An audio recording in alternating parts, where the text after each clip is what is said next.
Okay, we have a new series that I will be covering.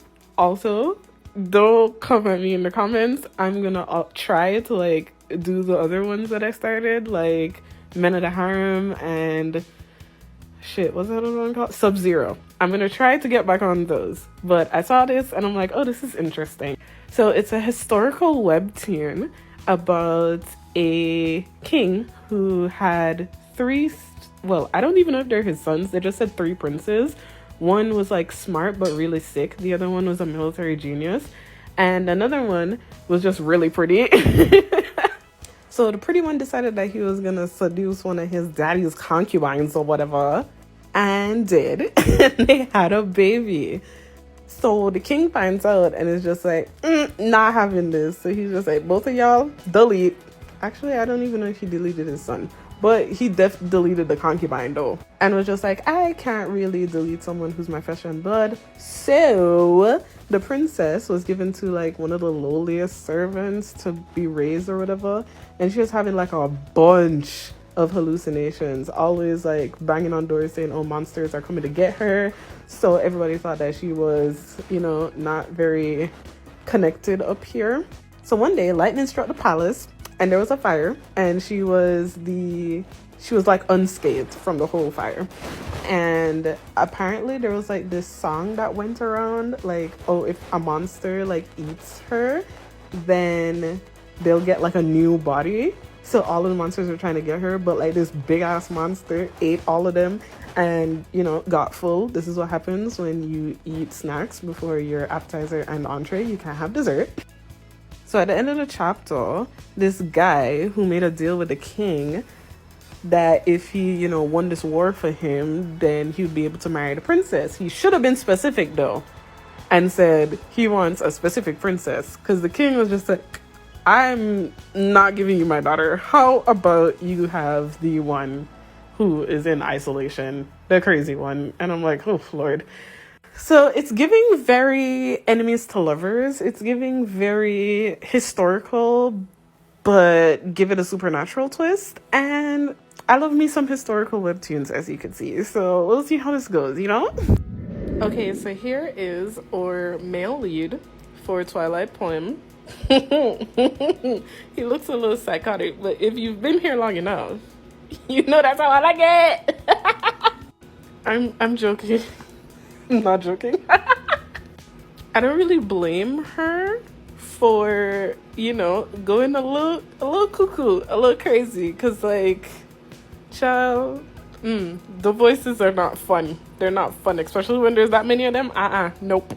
She cleans up pretty nice though. I'm not gonna lie. Also, this is our female lead. Yeah, the ghost princess.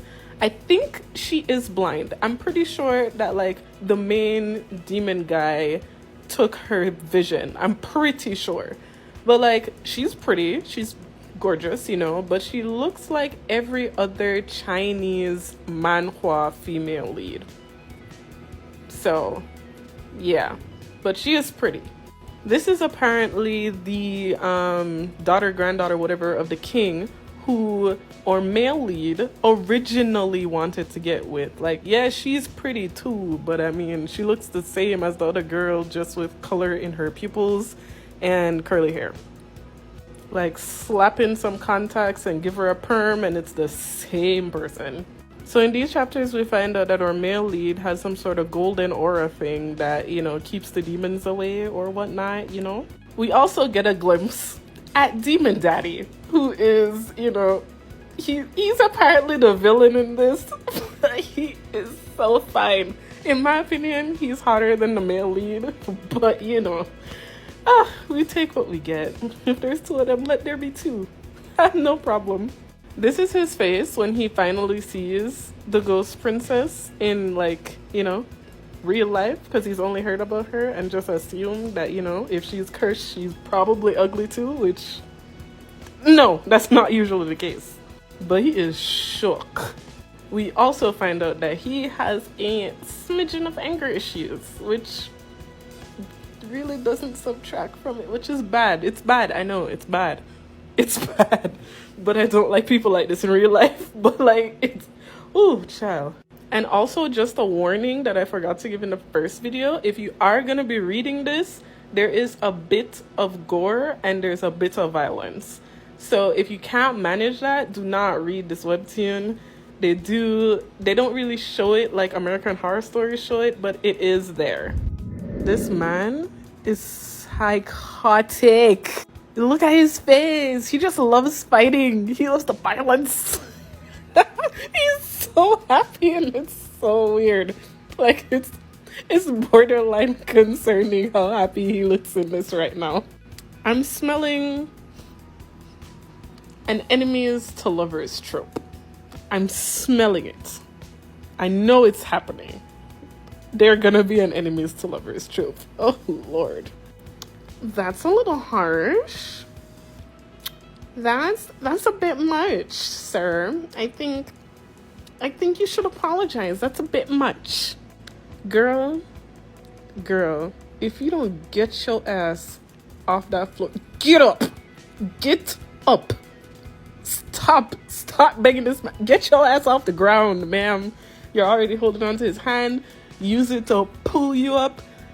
Pull yourself up. Stop it. Stop. Oh, I hate seeing it. Why is he also not helping her up? Like, my blood is boiling. Yeah, we also find out in like, which chapter is this? Yikes. Is it chapter 5? So the end of chapter 5, we find out that her blood can heal any wound, which on one hand, I think, wow, the king's really fumbling the bag on this one because that would be useful. But on the other hand, they don't actually care about her. So they would probably just string her up and like drain her so that they could like use her supply to heal armies and just like take over empires and stuff. You already know how all of that politics goes. If you read enough historical fiction or like historical fiction mangas or webtoons, you know how it goes. And they're not really that pleasant and thoughtful. So I'm glad she kept this a secret. But that is such a useful skill, girl. Are you sure you want to tell him that? You sure you trust him with that? You know what? Do you, honey? First of all, why are you shouting? Who are you shouting at? I'm getting very manipulative vibes from the aide here. I'm getting he pulls the strings on this puppet type relationship from these two. Like, he gives off very, like, mean vibes, just like a complete a-hole. But then it also seems like he might actually care a little bit and feel bad about, using her. May have some feelings that he just doesn't want to display. But then I'm only at chapter 7, so we'll see. But his aide, though, his aide is real manipulative. That man said, here's a list of people. Everyone circled has sick family members, so you're going to use her blood to treat those family members in exchange for their allegiance. He doesn't look like he wants to go along with this idea. But he also values revenge more than he values her. Or like, basic human decency and whatnot. Like, his aide is telling him to be nice to her because, she plays a vital role in their plan. It's giving very, she's a fertility goddess in Lore Olympus. And, demands need her to go through with their plan because they don't have anything of value to help them achieve their goals. But I digress. And then she's just over here, just like a gratitude muffin. Just a ball of friggin' sweetness. She is so adorable. Like, she's just there. Just grateful to be here, Happy to be alive. Happy to not be hurting anyone. And if this is the best kindness that she's ever received in her life, I am genuinely concerned. Genuinely concerned.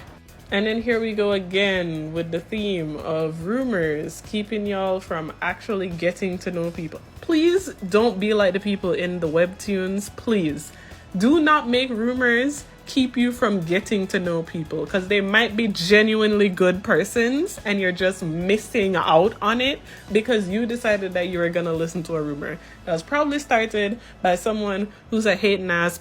Like, even this is making it seem like he genuinely does have a problem, because when he said, oh, this doesn't make me any better than whatever the fuck that man's name is, we're not gonna remember it because I actually really don't like the aide. He's giving me bad vibes. But, you know, she's just there, happy to be here again, looking beautiful. And then again, him getting mad that she just slashed her palm open. I'm confused. Yes. What is the point? What is the point? Don't pretend. You know you're a bad person. Like, seriously, bro, she's not a dog. You're not supposed to just be petting her because, oh my god. I'm sorry, like, his aide is giving me the biggest ick. I'm so disgusted. Yeah. Wouldn't anyone? Like, I understand that it's called Twilight poem, but there are no vampires in this. Obviously, people not going around just doing that. And you shouldn't be proud of this because this is gross.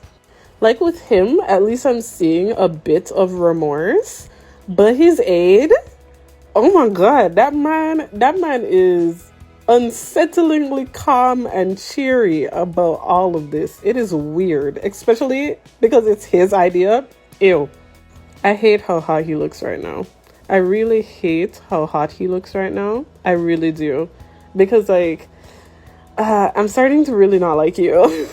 But there's my princess, the people's princess. She looking so nice. Every time she enters the room, it's just glowy. We love it for you, girl.